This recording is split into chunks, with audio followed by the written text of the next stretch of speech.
ورسولك وصل كذلك على جميع الأنبياء والمرسلين وعلى الملائكة المقربين وعلى عباد الله الصالحين أجمعين إلى يوم الدين۔ صدر گرامی حضرات علماء کرام، سامعین محترم، برادران اسلام، حاضرین مجلس، بہت پہلے گول چوک اکاڑا کے حضرت مولانا قاری سعید احمد صاحب عثمانی نے مجھے حکم کیا تھا، میں ان حضرات سے وعدہ کر لیا۔ اس دوران میرے قابل احترام بھائی اور ساتھی، دیرینہ ساتھی حضرت مولانا محمد اعجاز صاحب نے حکم کیا کہ جس رات آپ نے اکاڑا حاضر ہونا ہے اسی رات ہی مدرسہ تعلیم القرآن اکاڑا کے حضرت قاری عبدالوحید صاحب مد ظلہم نے جلسہ رکھا ہوا ہے، اگر اس کے اندر بھی حاضری ہو جائے تو دونوں جلسوں میں بیان کے وقت کے دوران اتنی گنجائش ہے کہ حاضری ہو سکتی ہے، تو میں نے یہاں پر بھی حاضری کی حامی بھر لی۔ اللہ تعالیٰ نے توفیق عنایت فرمائی، اس کے فضل و کرم کے ساتھ بہت ساری نئی مصروفیات بھی نکل آئیں، لیکن اس کے باوجود اللہ تعالیٰ نے وہاں بھی حاضری کی توفیق دی، یہاں بھی آپ حضرات کے ہاں حاضر ہوا ہوں، تو انشاءاللہ العزیز اتفاق کی بات ہے کہ آپ حضرات کا یہ اجلاس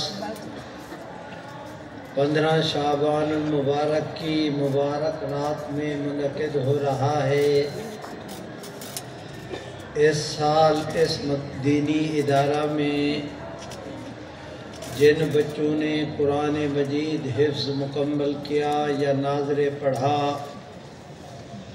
ان حضرات کی ابھی دستار بندی کا عمل دہرایا جائے گا۔ میرے بھائیوں، میں گزارش کرتا ہوں،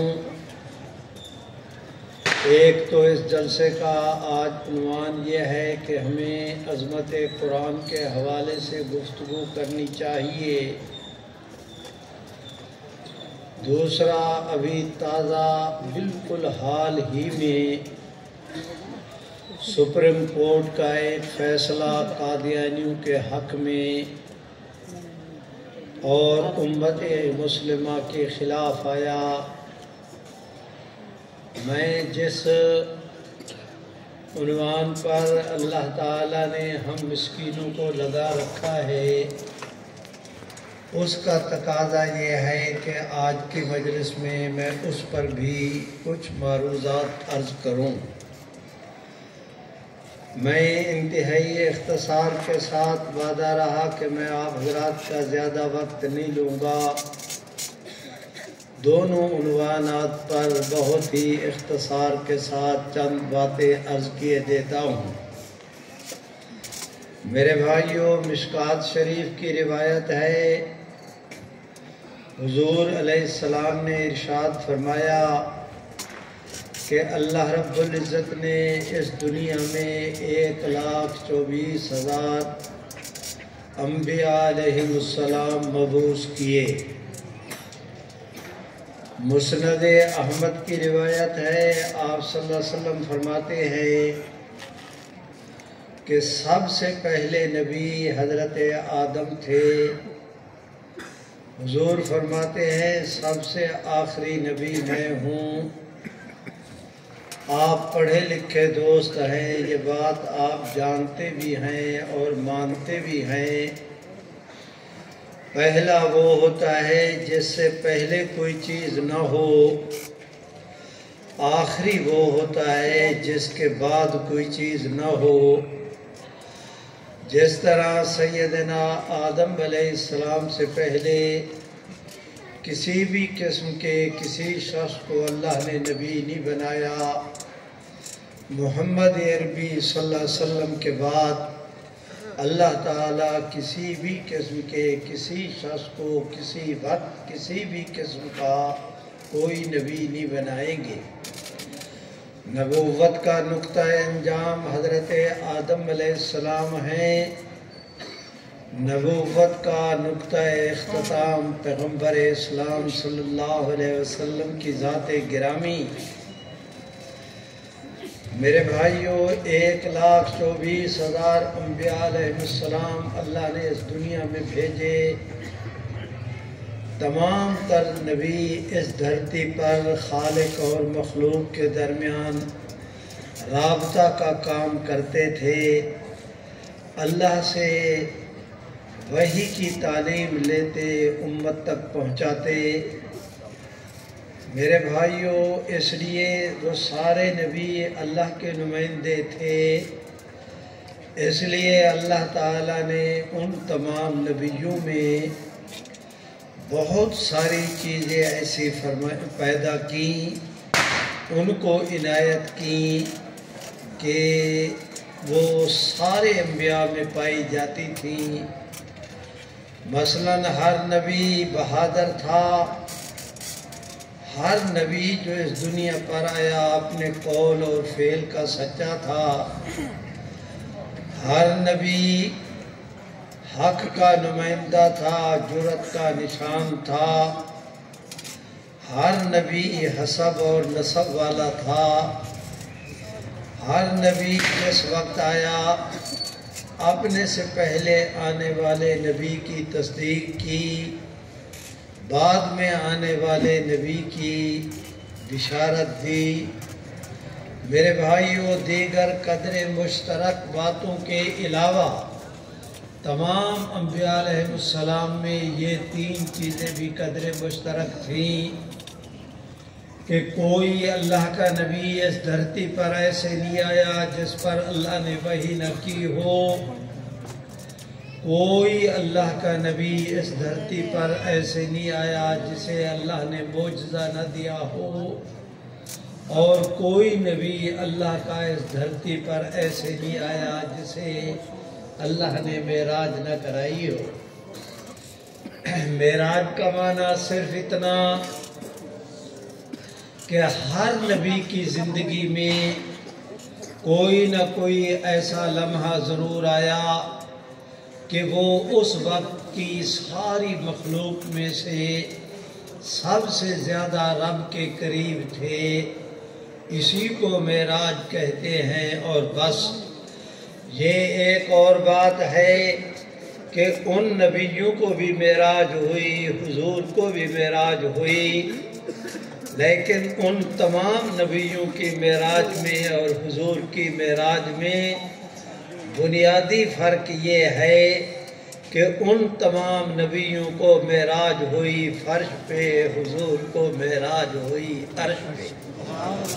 میرے بھائیوں، اسی طرح ان تمام نبیوں کو اللہ نے معجزے دیے۔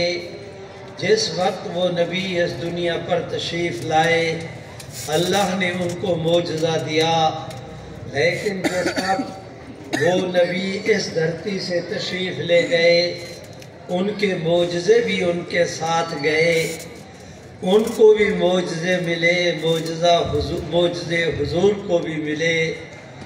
ان تمام کے معجزات زمین کے ساتھ تعلق رکھتے تھے، حضور کے معجزات آسمانوں کے ساتھ بھی تعلق رکھتے تھے۔ میرے بھائیوں، ان نبیوں کو جو معجزے ملے جب وہ گئے تو ان کے معجزے بھی اس دنیا سے ان کے ساتھ گئے۔ پیغمبر اسلام کو اللہ نے سب سے بڑا معجزہ قرآن مجید کا ایسے عنایت کیا کہ حضور اس دنیا سے تشریف لے گئے، لیکن وہ معجزہ حضور کا آج بھی امت کے پاس موجود ہے اور قیامت کی صبح تک موجود رہے گا۔